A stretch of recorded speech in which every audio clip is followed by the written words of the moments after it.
Fetulabye ennaku. Omuwala bw'akulaba ku social media ng'alaba interview zo, ng'alaba skits zo, falling in love, oba ku screen, oba ku TV.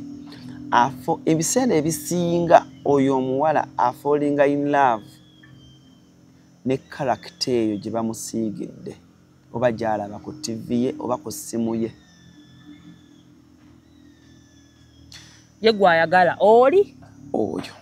Era omuwala ye character esinga okuba obufaananyi ne negative n'azooza mangu mangu. Omuwala bw'aba yeegombya Alan Cruz gw'alaba kati ku ssimu ye, gw'alaba ku TV ye, ye akwata fame n'agiyikolinga ku money. Automatically akusuubira okubanga oli famous ate ng'olina ssente. Olina ssente. Bakumanya ate olina ovuga emmotoka ennungi. Osula mu nnyumba ennungi. Oba yo basi. Ennyumba ye erabika erimu ebitala bya chandiriya bino ebyewuuba mu. So nkwaniriza ku A Talk with Essie, S Media Uganda, amaani eddoboozi Nabulime Esther. Tuli wano ne Alan Cruz. Alan Cruz, how are you doing? Ndi bulungi. Naye maani kogoba ebintu nga tebikutuka. Ensi ekulaba bulala naawe weeraba bulala. Ensi erina ekifaananyi mwekutwalira. Kati nze nkulabamu ssente zange. I know, but kyondabamu nyinza okuba nno si kyendi. Naye nga nina okukeeping up image eyo okubanga ndi strong nfunemu ssente. Really? Nsanyusa okulaba Alan. Nange nsanyuse okubeera the last time we here twanyumya bambi ebiboozi mukwano g'oliyani Matilda ali atya ali gyali anti Matilda wa office nnyo kati saawa eno ali mu office corporate class ajavaayo mumazeemu amaanyi olina engeri gy'okwogedde muno gajja kuvaayo ne ŋŋamba nna waliyo ekiriyo really ajavaayo time bw'enaatuuka ye ajja kukiraba. So please subscribe to this channel, liking, commenting, sharing. Ndine Alan Cruz, Cruz exclusive YouTube channel. So genayo, you subscribe, you like, yes. Let's talk about such by YouTube. But is it okay? I'm proud. Yeah. Okay. Being called a YouTuber. Singa bantu batuchi samu. Ne abamu binding eje bachira bamu. Olaba YouTube. Obaba YouTuber. Yeah. You know why I'm proud to be I'm proud to be called a YouTuber because it's not easy. It's not easy to be called a YouTuber. Yeah. It's not to be a it's YouTuber. Not easy to come in this game yaba YouTuber. No conquering. No winning. Kizibu. YouTube nzibu. YouTube si ya buli omu. YouTube kama imirundi emikaje tugenze mu depression. But TikTok, someone can come from nowhere and akola ka video kamuna trending. Laba wakapi. YouTube osoka kukola ka video kamuna ka trending fine. Ne batadda. Mwaka mulamba. Nokola ka show kamuna kanyuma no gamba kati eddako. Nayo bagenda jira abantu bakola bata. Tetujja. YouTube. So creating a mark mu YouTube business. No creating ngoli bwakulaba agamba. I feel so proud when I move around ngoli agamba. Alan Cruz YouTuber.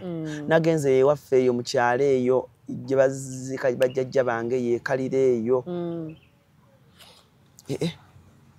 Munayenga abakazi eyo abeyo mu byale eyo bamanyi. Ningamba buuza how did you know me? Oli agamba. Nze nkubona ku YouTube ninga. Ne kalire eno. Twasala kodda nenga ate omuntu akuyita by name Alan Cruz olino kali neri mulema obo linagamba Alan ndi erabire no gamba ne tugenderaawo. Yes, but so I feel proud being called a YouTuber. Yeah, because it has defined me. YouTube has really created a bigger platform for me. Okay, as well, BBS created a bigger platform, created for me, paved for me a way. But I'm telling you, YouTube has changed my life completely. Nzenguze motoka through YouTube, because I business through YouTube. But every time I look at my car, every time I drive myself, like motoka nga sinkadde, like motoka empya, you get, and especially because it's so bulungi. Boba ne back staff, like backroom staff, like oina bachali abalungi okola kyo like wosonga bagenda bokulembera mbajja kitegeera. So YouTube ekoze obulungi obutagambika. I'm proud to be called a YouTuber. Eno mara kimbadde nkyogera bwenti abantu babeerayo bambi omanyizawo ebintu byendaba simanyi obanze mbiraba bubi nsobola okuddaawo ku TikTok oba newala nendaba omuntu najja n'afiira ku muntu nagamba bagambe kutuula mu buti tamuyina na kyemutugamba oba okitegeera nebagamba naye mmwe kati natunoidani kansiime Anne kansiime natidde. Wena kiwatidde? Natidde. Twabadde ku show interview gye nakoze ne Anne gyeri ku channel yange. Mugenda mugirabe by the way. Interview nakoze ne Anne kansiime. Anne abalabye interview eyo Anne yandaze video clip emu ng'afuna nusu kakaaga akadoola bagambi nusu kakaaga akadoola ziba kandawe wano haga sente nyingi by the way ziba $221,000 ngazifuna omwezi oba ku clip emu banga akola clip eziwera. That's money. Wanani azikola wano. But when someone says I'm a content creator but I'm a YouTuber, katate ffe tuli mu muzannyo nnyo ffe tuli mu muzannyo ffe bano abafunayo gamba bwotyo Allah nti tuli mu muzannyo. I'm not saying totally serious, but when you look at other content creators and how they have created content and how they have gained money, how they have got money in their content, you feel like, what haven't I done? You feel like pulling your socks. Ngola bakoze bayina we bali batambudde amawanga through content creation naye nga ffe kale tukola naye weetaaga kale kati nganze nafunye omukisa ani yansembeza weetaaga okusemberera abantu ng'abo n'omanya weetaaga okusemberera like ba Eddie Kenzo abo tiimu zaabwe oba ne Eddie ne bakuwabulamuko abantu abaana abakikubye ku international level n'obuuza Eddie mwana okikola oti seza bino ebintu twagala okubeera nti buli omu abeere gy'ayite bikola. We need each other. Oba olina kyokola nonya akusingako tomuwalana. Obadde okimanyi wano mu Uganda ate sitaata omuwalana kufiirawo naddala ng'oyagala kubeera nga ye. Because tetumanyi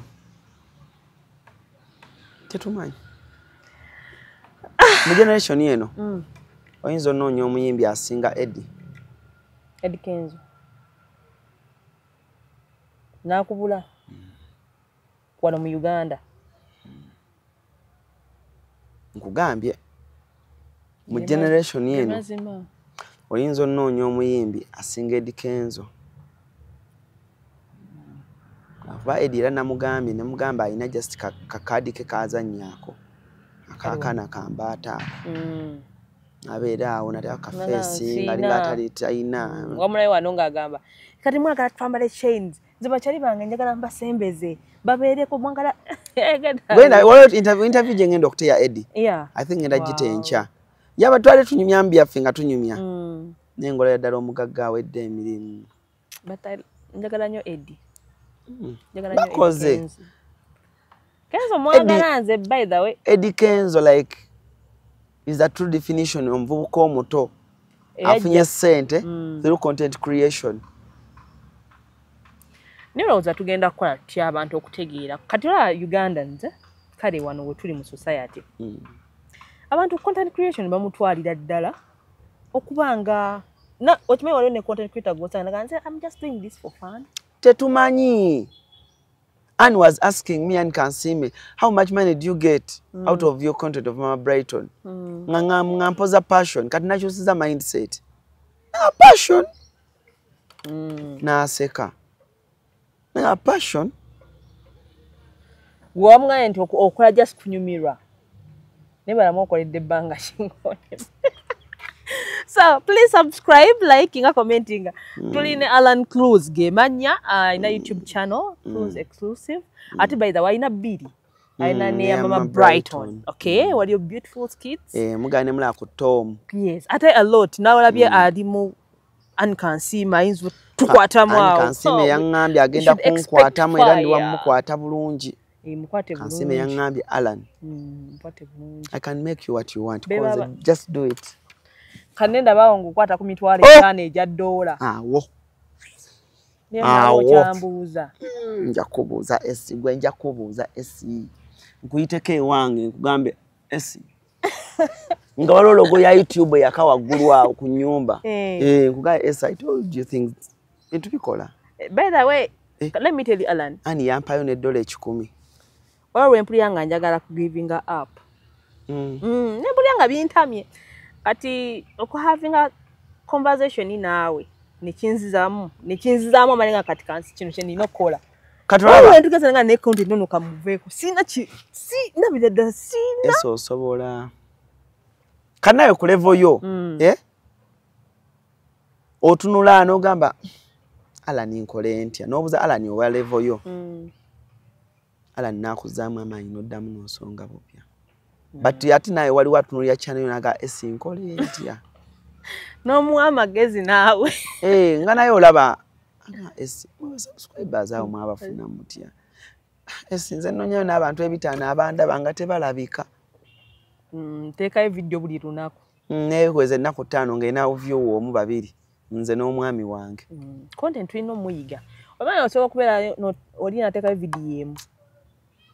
Week neekola.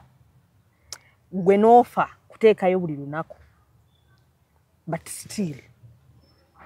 Tukyalina ebintu bingi. Creating content kintu kyangu.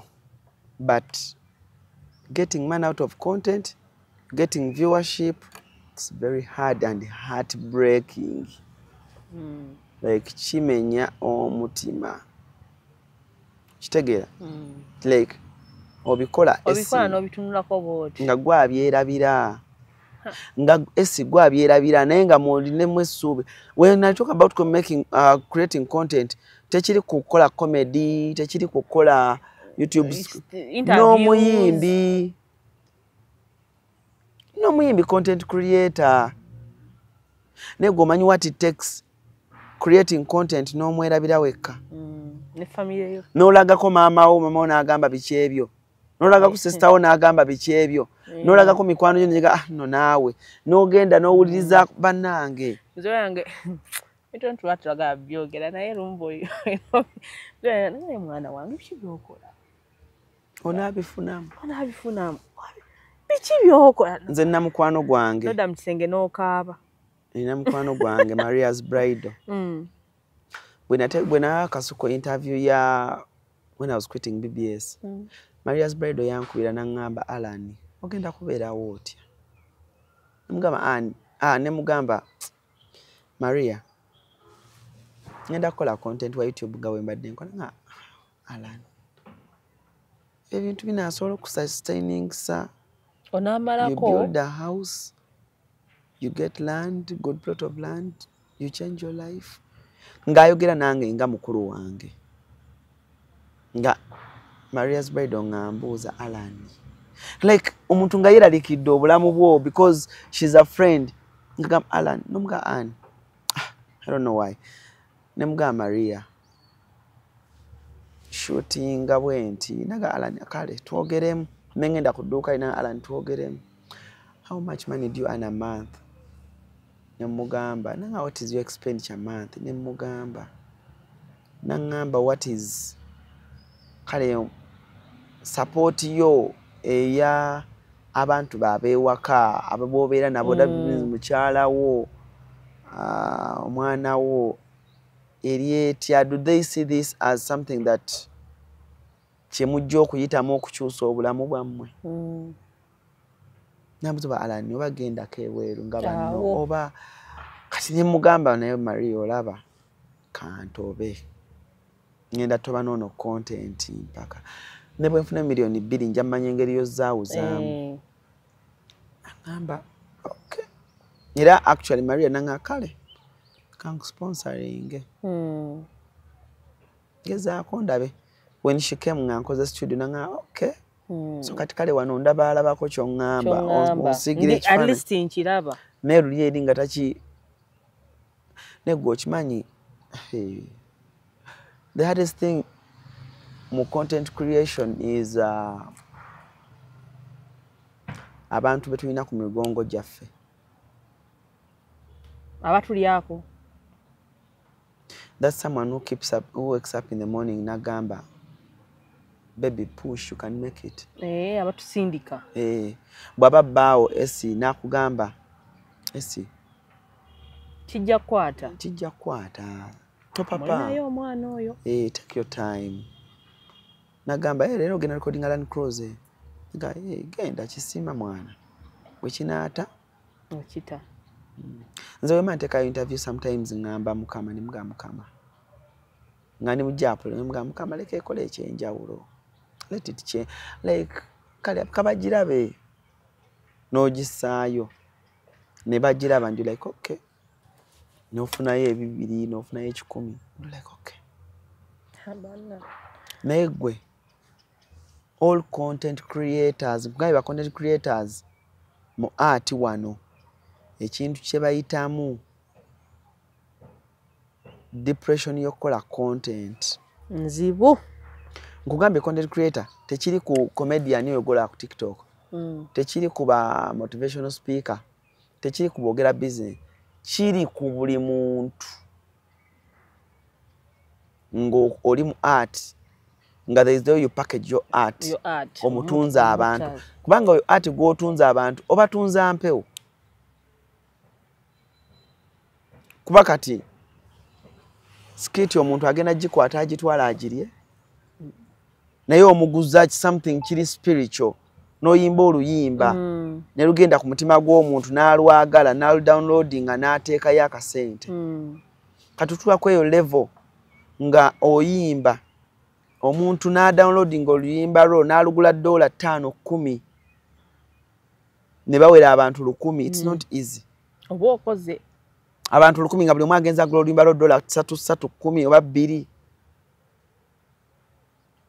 okukakasa abantu nti oluyimba lwange osobola ogula $1 ne bwebeemu bweti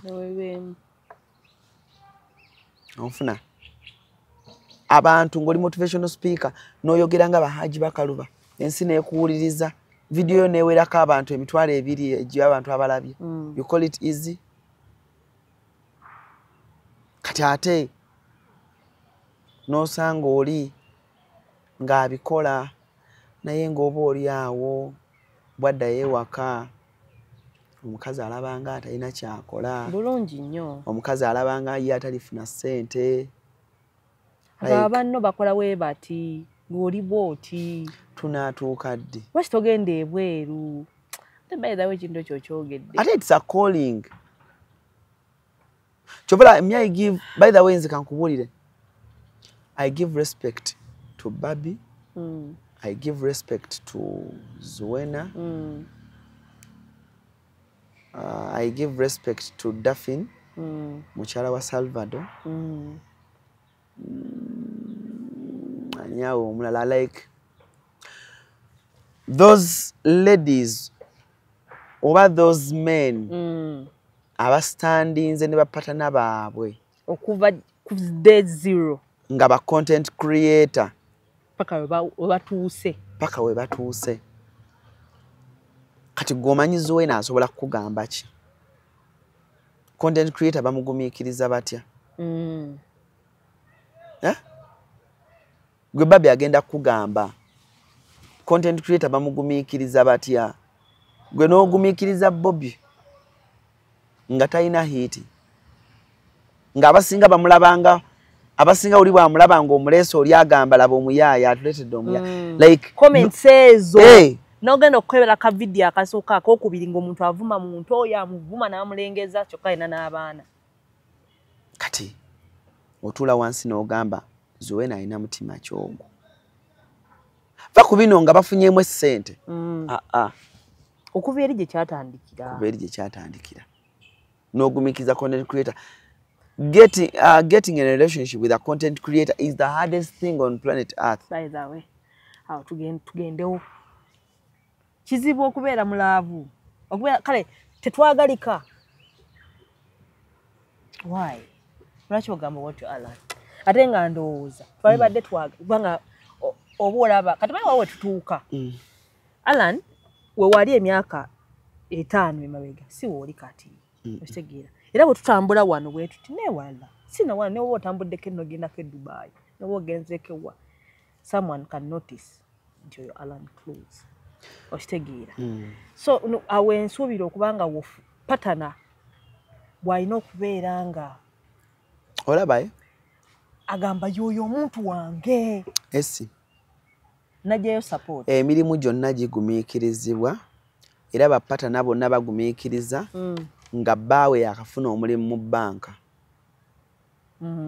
nga bbaawe yakayingira law firm nga bbaawe boyfriend tuli ku level ya boyfriend nga boyfriend asoma busomi busawo gumiikiriza oli n'amugumiikiriza naga ebba wange asoma boyfriend wange asoma mateeka n'amugumiikiriza naga boyfriend wange akola medicine n'amugumiikiriza naga boyfriend wange ali mu accounts gwasoma n'amugumiikiriza kitegeera boyfriend wange engineer businessman aina wali n'agumiikiriza boyfriend wange aina akaduuka ka retail amugumiikiriza boyfriend Ruli bola alikola boyfriend wange atembeya ayimbango ye mwowino abantu abasinga babagumiikiriza kati kyogamba kyawukana mu content creator oba omuntu ye content creator obuzibu bwasanga ali butaala toyina muzadde toyina muwala kati njogera ku balenzi abawala n'abawala kale naye kati nkyogedde mu kifaananyi kya mulenzi toyina muzadde kati abaana abali myaka gyaffe abalenzi afuba kuba muyimbi afuba kuba the best ba ayagala kuba muyimbi ayagala kuba abamu baagala kubeera nga ba Isaiah abafuwa emirere abamu baagala beera ba footballer wonna wabalabira katuli mu talents kikonde ekyo kikonde mupiira TV kati ositulwa omuzadde abuuza muwala we boyfriend we akola ki oyo gwoyagala otuleetera akola ku radio munnamawulire azannya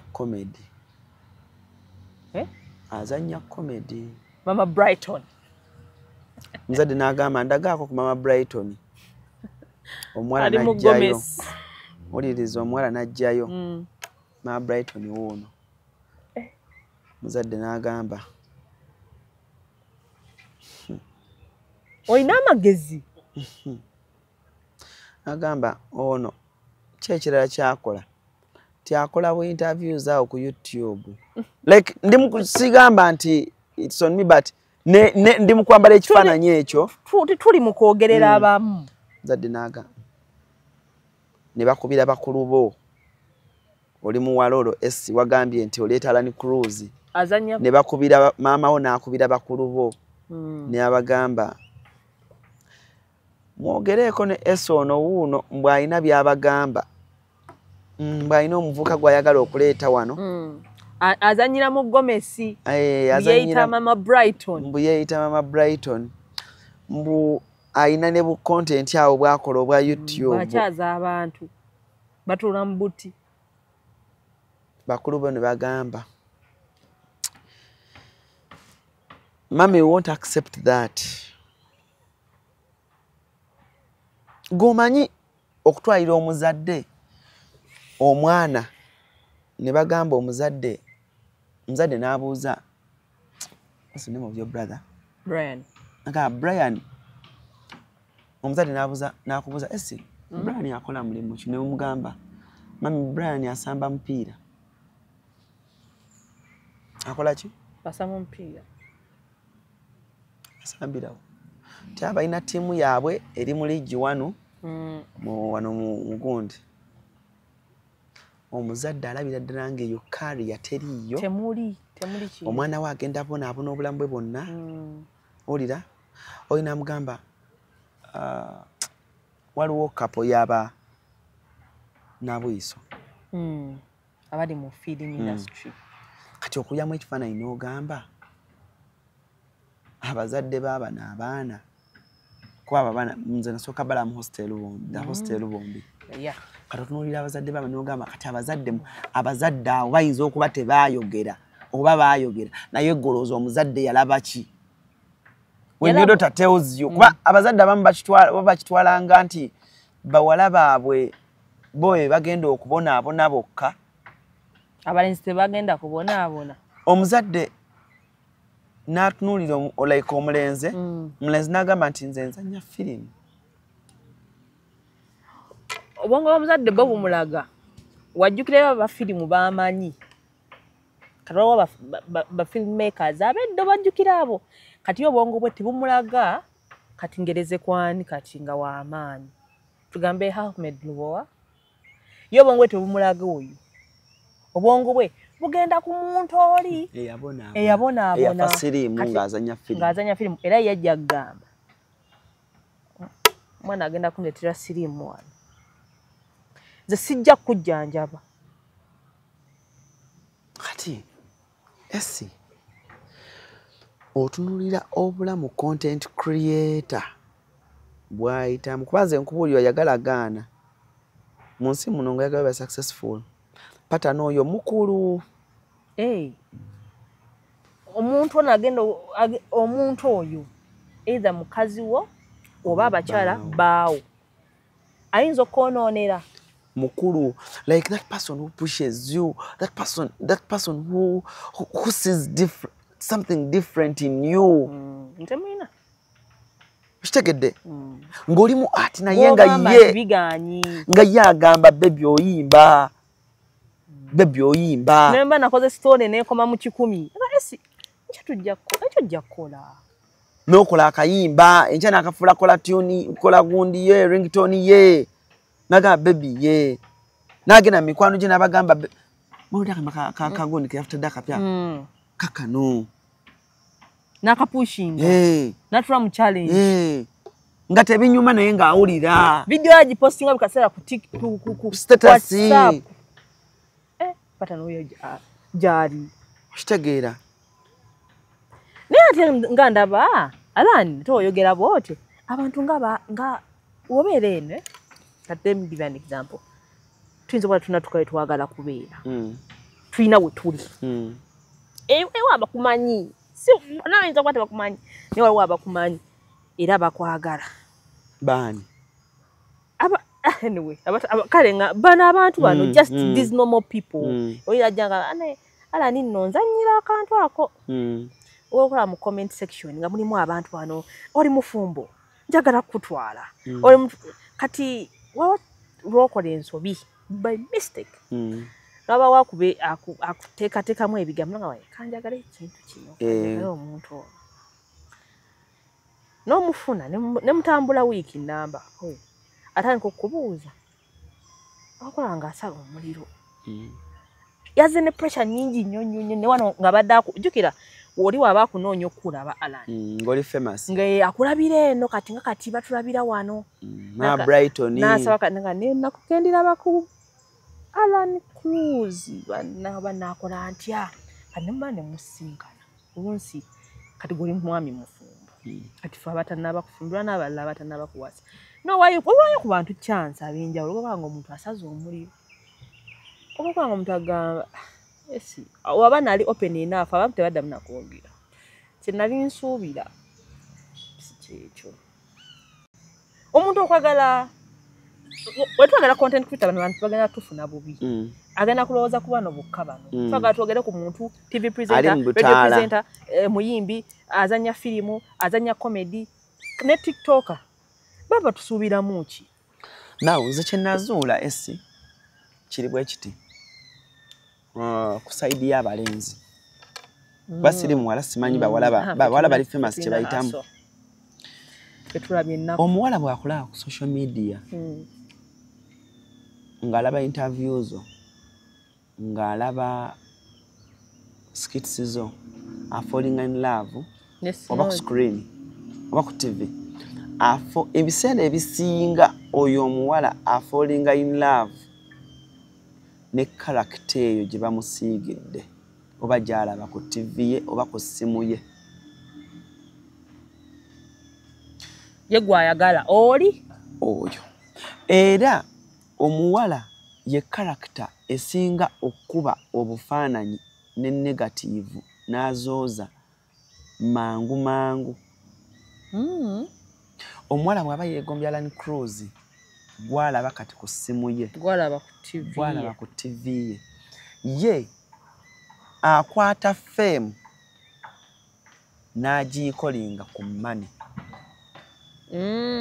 automatically akusuubira kubanga oli famous ate ng'olina ssente olina ssente bakumanya ate olina ovuga emmotoka ennungi osula mu nnyumba ennungi oba yo ennyumba ye erabika erimu ebitala bya chandiriya bino ebyewuuba mu bbanga ennyumba ya gaayo oyo erabika alina screen ennene zino eziva ku bisenge nezituka ku kisenge oyo gaayi alabika ayinza okuntambuza ensi eno kuba mulaba atambula ajja kuntwalako e Dubai oyo gaayi nyinza okufuna omukisa ogulaba nga ku ba celebrities ab'enjawulo nga ndi naye nga bamukyalidde ewaka ono gaayi engeri gy'akyazaamu Haji Bakaluba n'enjogera ye ayinza okuba afaananyamu ebirowoozo nga Haji Bakaluba naye mugezi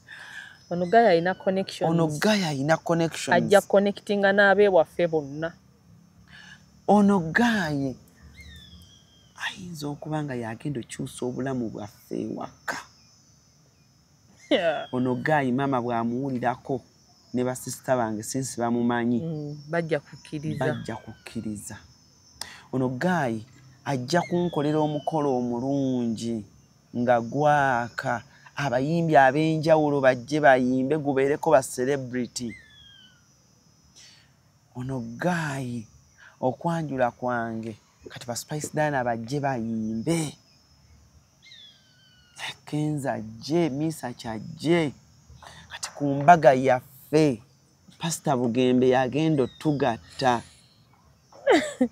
eyo nabirowooleza omuntu omu bw'aba musiraamu Shegundi kati yajja okujja kuba kati ono w'amaanyi kati basheeka abajja okubaawo nga batuwoowa b'amaanyi abanajja okukyala mujja kubaamu abantu kakati engeri gy'ali nti awalinnya ayinayo nga ba success motors kati awo tugende mu bond bampeeye emmotoka kati awo mikwano gyange girumwe njirumye boyfriend wange Alan Cruz ebyo byonna byenkugamba omuwala akwegombera ku ssimu akulaba mu comment section alowooza nti oba one day can be mine oba one day can be my boyfriend byonna byenkugamba abizinga mu lunaku lumu mu ssaawa busaawa nga byayozezza byonna bitadde wali now firimu ejjirawa awo obadde tolina patana wadde otoba nansi buli muntu mu nsi muno ayagala yoyo omuntu ayagala kyakola kati nze Cruz nja falling in love with Essie thinking nti Essie byayogera byanjagala bya ddala ate naye tamanyi nti byanjagala si bya ddala azze na bifaananyi bye nekya N'ekifaananyi kye kyalina mu mutwe. Yalaba luli. Okitegedde? Now Esi ajja ne laavu nga nnyingi wabula Esi tannayawula. Eno laavu gye nnina eri Alan Cruz ya kifaananyi kiri kyenkubye. Oba mwagala ng'omuntu. Esi naye tamanyi. Ne Cruz takola ki? Tamanyi. Bagwa mu mukwano. Oluvannyuma lw'obumeseji obungi. Kati bwe mweyagala bwe mugwa mu mukwano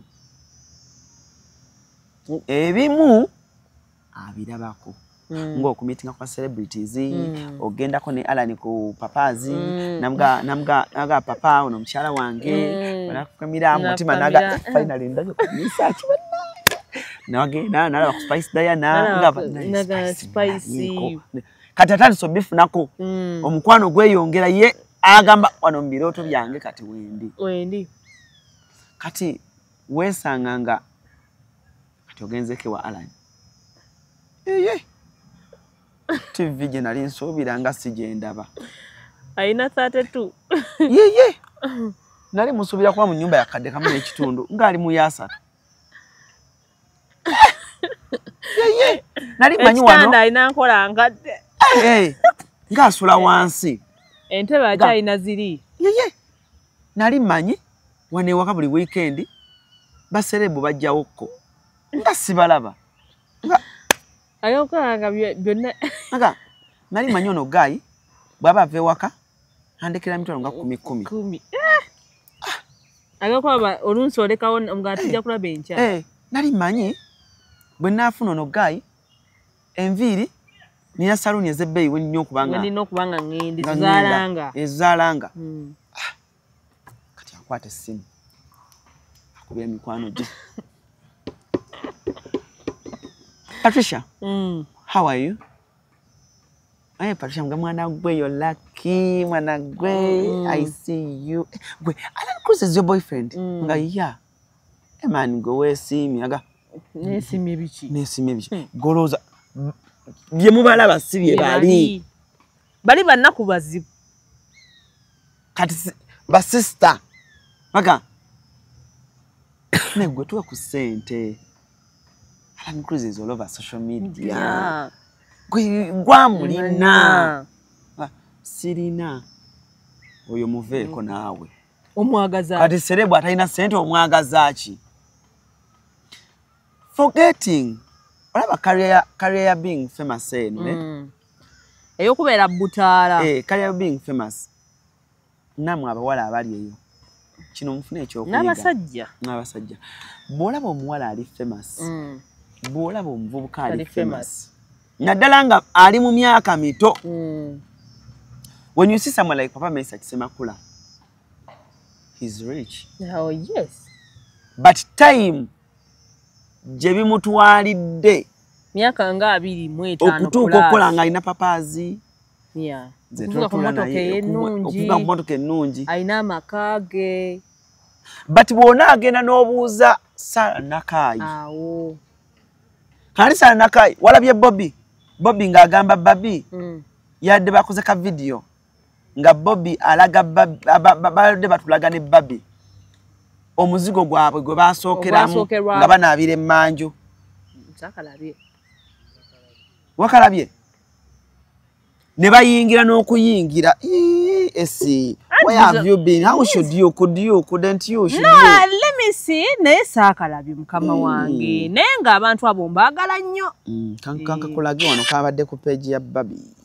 Babi Tungo. Babi. Kakano. Yes, yene nyumba ya kutwana Kono webasookera. Lindako. Chicho kwana aliranga manji owe dibisale. Yes. Nana kwana biro rumwe na wanazanga ndi mulwadde.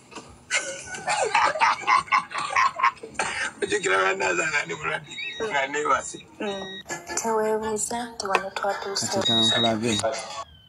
Katika nkulage. Wano Bobby ng'ayingidde. Noikiriza tukwate video. Tina shonga. 2000. Hello. Hello to you. Emyaka 25 gye batwogerako 2000 Bobby yabadde alaga akazigo nga Bobby yaliwo mu kazigo ako nga Bobby agamba wannaaliza wali emmanju. Now gwe kubyamu ekifaananyi Bobby we yali 2000 ayinza kuba yalina hiti nga start somehow naye nga talina sente. Kati gwe kubyamu akafaananyi oyo omuwala yaguma atya okuba n'oyo boy.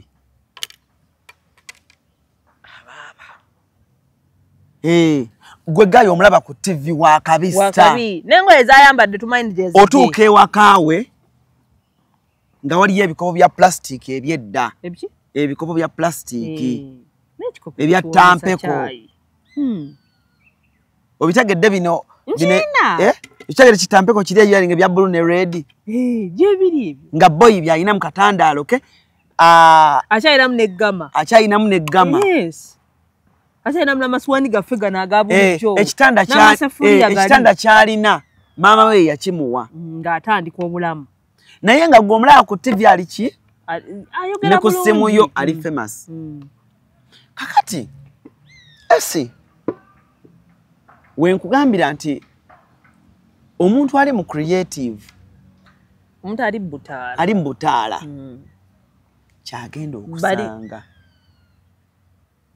oli ayagala omudeetinga but kijja twala oyo omuwala gatsi nene to stick with that guy over that woman. Kubanga eri abawala bali mu butaala nga tebeetunda kituufu nga gamanyi nja kuyimba nja gikuba kankwate mpola naye nga hits azirina. Kati omusajja bw'amudeetinga ya datinga ayagala kumubba. Omusajja aba ayagala kubbanza. Mwebali abo nga naye omusajja adeetinga omuwala muyimbi agamba kino ekiwala kino ku hitize kirina kati kitegeeza bwe nkikwana ne kikkiriza nja kijjangako ku ssente. Agenda otuuka ng'ate omuwala amugamba sina za vidiyo sina na za transport gwe nokyali za vidiyo kitegedde naye ng'amulaba ku TV nyagenda wali naye wa boda oli amanja tumenye obeerawo nga ababoda bakubanja bayitivu kuno namanja emitwalo 2 kaninye gundi enca n'amwoleza engoye amubanja nga batubanja ayoleza 3 yamuwaako mutwalo nga n'edduuka otyo ddiyitako n'owedduuka amubanja.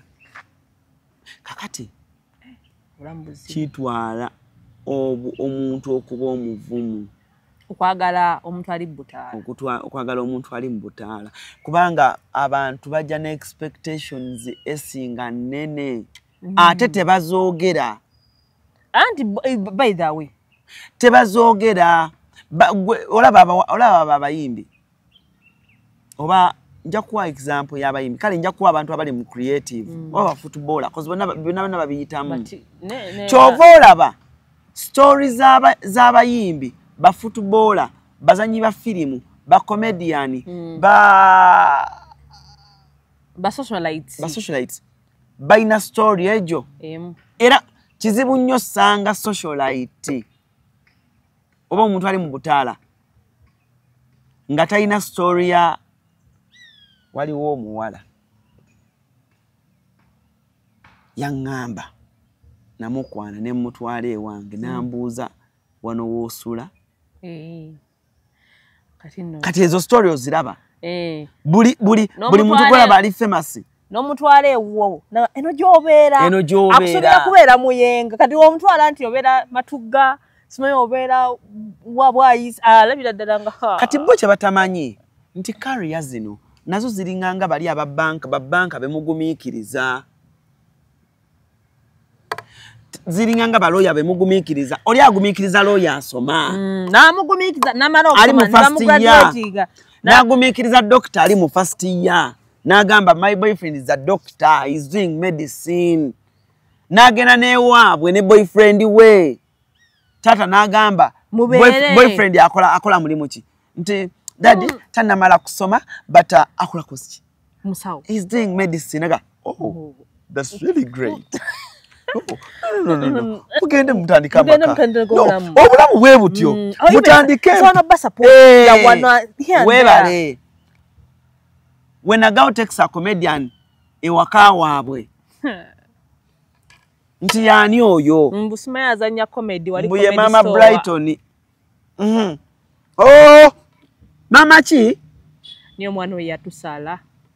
Omwana yalese wano omusajja tetwamutegedde simanyi azanya filimu simanyi babeera ku TV simanyi bakola biche simanyi ona abeera ku radio simanyi ona azanya mupiira tata ombo muleti omusambi w'omupiira. By the way, kati no laba n'abawala no wekikali goyogera ku side y'abalenzi.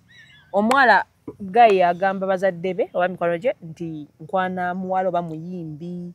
Ekisoko bagira in their mind kiye ekintu kimu malaya. Oyo tagenda ayakwagala ko bibyo. Ate waba ina mukusende. Oyo mwala akwagala ko bibyo tajja kufumba, tajja kuzaala. Kugamba balina ekifaananyi kye balaba. Oli olubuuza nti yani ye Essi. Mama onasooka n'abuuza. Alan, Essi akola mulimu ki? Akati mama abeera ku YouTube awo. YouTube. Bye mugenda okulya. Kale oyo abasajja balaba abangi. Agenda kwagala ko kyolooza. Oyo nedda. Namulaba n'omusajja ulinga beekwatirira. Kati we still have a long journey. Webali kyebagenda okuga nti olugendo lunene okutwalira omuzadde omuntu nga creative relationship. Kyovula nkugambye you give respect. Nkulaze Bobby ng'ali ne Babi balambula akazigo we baali 2000 kati myaka 25 oba 24 papa bwakulaga we baali ne Nakayiwe ku Salama Road kazigo kaabwe kitegedde. Kati ate ebiseera ebisinga n'omunnange ekisinga okwewunyisa abaana b'abagaggaabwe kubanga abazadde abamu nga akasente bagatta bugassi nabo ne bakafuna.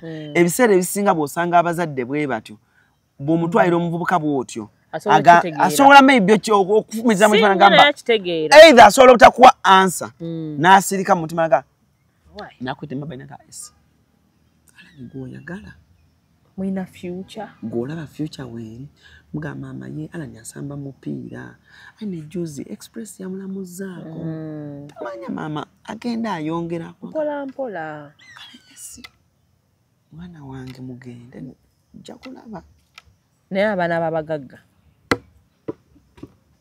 ate nkubuulire nze simanyi oba lwaki abaana b'abantu abo balinamu ku ssente ate beegomba abantu bano kugamba osanga omwana w'omugagga nyamuwala banaye ng'ayagala nnyo Alani Cruise ng'ali wiringa okuyiwawo omubiri gwonna akwoca nayo naye mwennyini gye muli agamba but my father won't allow. Kati batugenda mukolera ki? Alani ebyaddala nkwagala but my dad won't allow. Nga hey, what's wrong with your dad? Now how can I tell mbozanya comedy? How can I tell my dad I'm dating a comedian? How can I tell my dad I'm dating a presenter? I'm dating a footballer. Mbumunange bawanga abeera awo n'akolawo motivational tips. Abeera na motivating abantu. Mbubba wakola ki? Mbubba wange azanya firimu. Abazadde abamu abaasoma nga bamanyi nti obulamu butambuliramu. Kale no obulabe bujje babe nga bakale bakkirizaako. Time wetu kumanyi time waliwo tukesera social media netunuulira gwe. Nga wakoze ensobi ejo ebigambo ne bisooka bijja.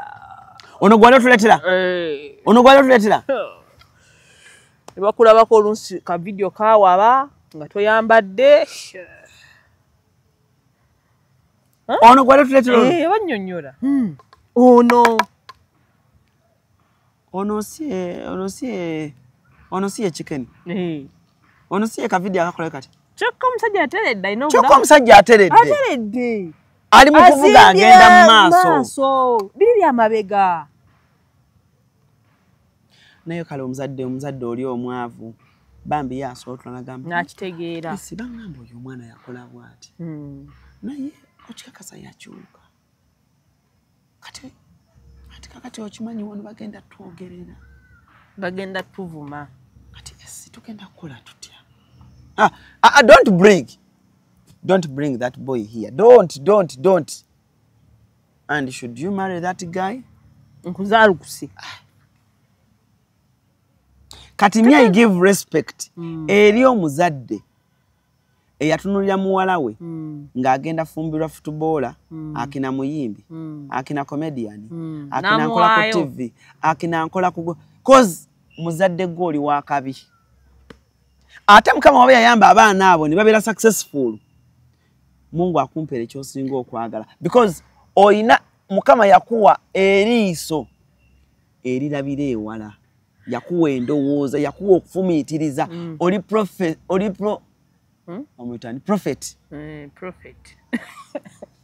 prophet